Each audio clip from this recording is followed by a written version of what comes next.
In today's footwork focused deep dive, we're going to be going over one of the most important stopping footworks in basketball, the drag stop. A drag stop is the act of stopping on the outside leg while anchoring or dragging the inside foot behind you. This footwork is so effective at creating separation when you stop on your drive because it leaves that outside foot extended as if you're going to continue taking steps and continue your drive. The first and most simple option out of your drag stop is going to be to perform a punch drag. This move is performed by executing a punch dribble simultaneously as the outside foot hits in your drag stop. The punch drag is the essence of simple yet effective. There are no fancy hand exchanges and the ball stays relatively safe on the side of your body, but as you can see, this move is incredibly effective despite how simplistic it is.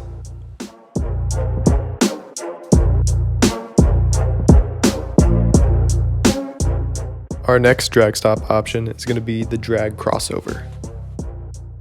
With this one, we're still coming to that drag stop footwork, but instead of punching the ball straight down, now we're going to pull it back with a crossover.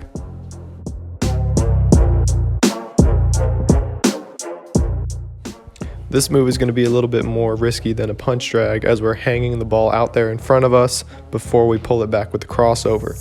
However, the act of hanging the ball out there in front of us is going to make it a lot easier to sell the fact that we're going to continue our drive, thus allowing us to create more separation on our drag cross.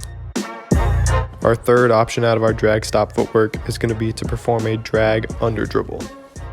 This is done by dribbling the ball under the outside leg from back to front after our drag stop. The drag stop under dribble, or drag under, is by far the most popular variation of a drag stop within the game of basketball, and this is because it combines the ability to hang the ball out just like you would in a drag crossover with a little bit more security as we protect the ball from the defense by dribbling it under our leg, making it harder to reach at and steal.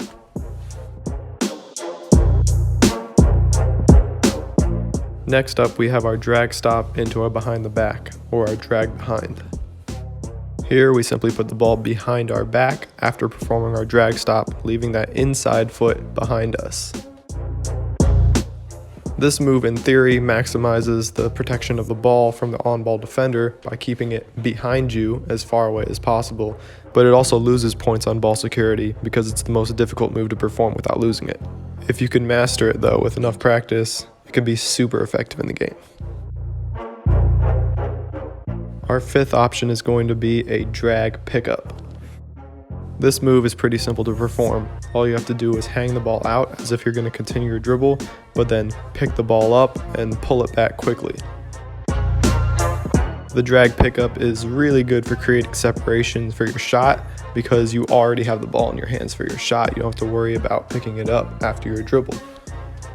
However, if the move doesn't work and you don't get open for your shot, this does unfortunately take away some of your options as now you have lost your dribble and you're limited on what you can do. Our next drag stop option is going to be the freeze drag. Here we perform a drag stop mid-drive with the ball floating in our hand or in a pocket. This is an incredibly difficult move to do and it requires a high level of control over your body, footwork, and the basketball. One of the secrets to an effective freeze drag is after you stop on your outside foot, you need to quickly shift your weight back to the back foot and then push off and accelerate forward. This is going to provide a rocking or shimmying motion that's really going to freeze your defender in his stance.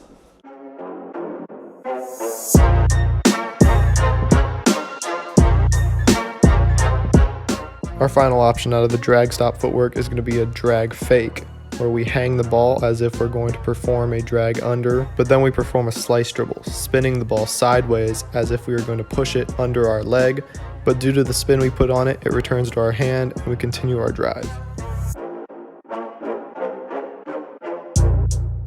Thanks for tuning in. Don't forget to like, comment, and subscribe.